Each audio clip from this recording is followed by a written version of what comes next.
very, very, very, very exciting to be a part of. Mainly this, because the community is together and we all have one common goal, and that's for the next generation to thrive. That's why we're here.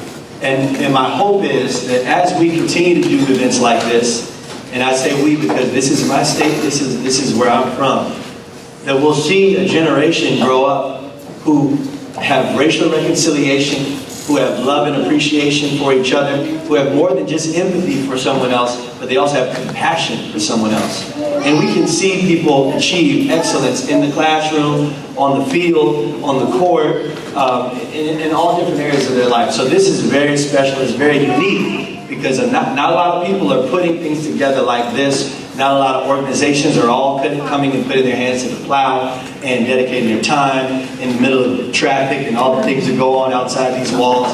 This is very, very much a privilege for me to see in general. So I just want to share with you all a couple thoughts. I'm going to just kind of stand in front of this. For me, I know where I come from. You know, in order to know who you are, you need to know whose you are. And what I come from, I'm the beautiful balance between a family that had nothing and a family that has a whole lot.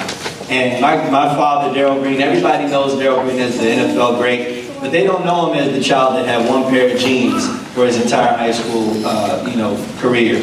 And growing up in 3rd Ward, Houston, Texas, they call it South Park. And the struggles that he went through not having his father in his life after the age of 12. People don't know about that. And then his desire to say, I'm going to change my family's name for the rest of eternity. I want to change I want to put a stake in the ground and say, Greens are no longer going to live fatherless. They're no longer going to live separate. They're no longer going to live with addiction. And my grandfather was an alcoholic.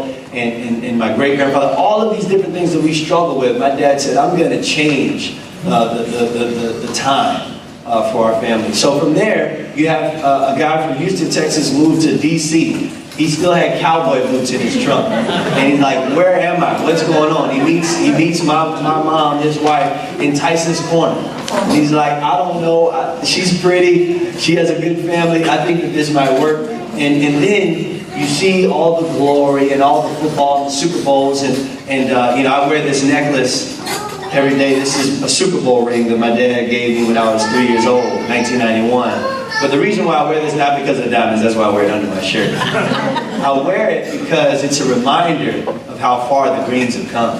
And it's not about football, y'all. The thing is this, when you put your foot in the dirt and you say, I'm not gonna allow my family to suffer anymore. I'm not gonna allow my children to experience being alone and not grow in a nurturing environment. Matter of fact, I'm not gonna allow my neighbor, I'm not gonna allow their children to suffer. And when we grow as a community like that, then we see everybody win. Everybody wins. The goal is to no longer say, this pocket of people who look like this are over there, this pocket of people who have this much money are over there. Now we are all one. Have you checked the news? We need unity. We need unity.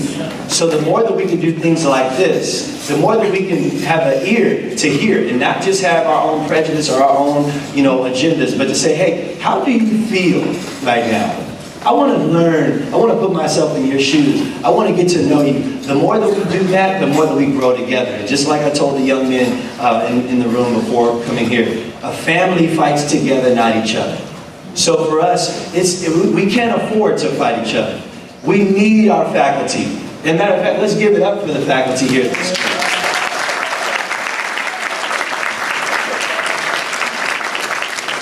We need them. We need them. And not only do we need them, we need our parents. We need our parents. I mean, we really need our parents. The children need the parents, but then the faculty needs the parents to then work alongside, so that it's not just one-sided training or one-sided teaching, saying, hey, I'm telling your son to do this, but are you telling him to do this? And then as parents, we need to grow in trust and say, I'm building my household in such a way that my child will grow up this way. I need you as a faculty member to honor those things as well. But as we have these conversations and as we communicate with one another, we then start to walk in the same path. And as we walk in the same path, what we're doing is we're showing the next generation the way to go.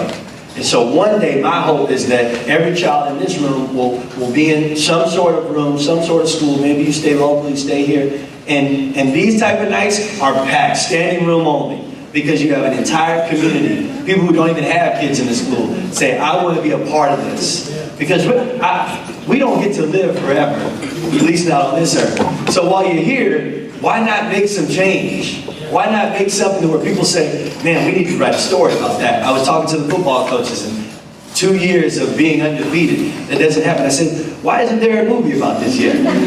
You know? And that's just sports. That's just football.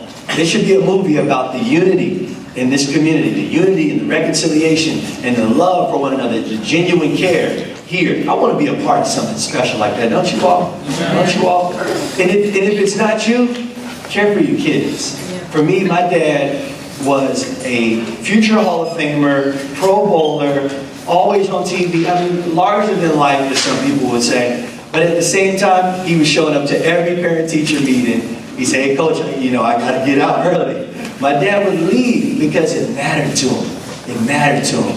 And he would talk to my teachers. Sometimes when my teachers called him, he would talk to them. And then other times, he'd just say, hey, I just want to know you. I want you to know the father of this child and the mother of this child that you're dealing with. And I want us to work together. And the more that we work together, like the old saying is, we're better together.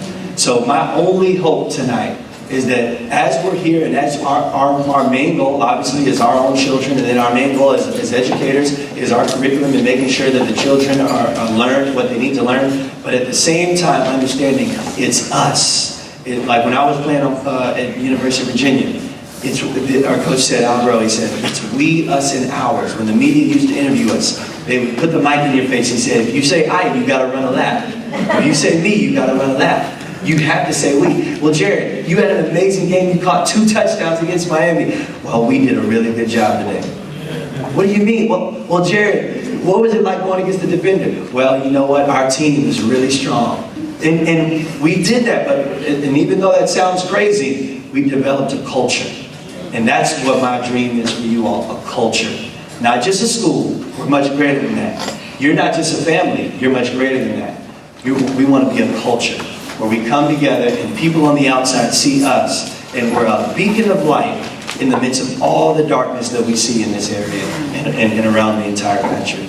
So that's my dream for you all. I'm so privileged and so grateful for the opportunity to come here and speak to you all. My desire is to motivate and to inspire you. I use that term, motivational speaker, because that's the only thing that the world understands when you're trying to get a job. But I'm much bigger than that. I don't like to just consider myself a motivational speaker, because I want to do more than motivate. I want to see change. I can motivate, and then how long will that last? I want change. I want culture to change. So my hope is that everybody hears, if you didn't hear anything that I said tonight, that you hear, we need to be a culture. Next time that your child does something that they shouldn't do, and you're coming up to talk to the teacher, say, well, we're a culture, so let's work this thing out together.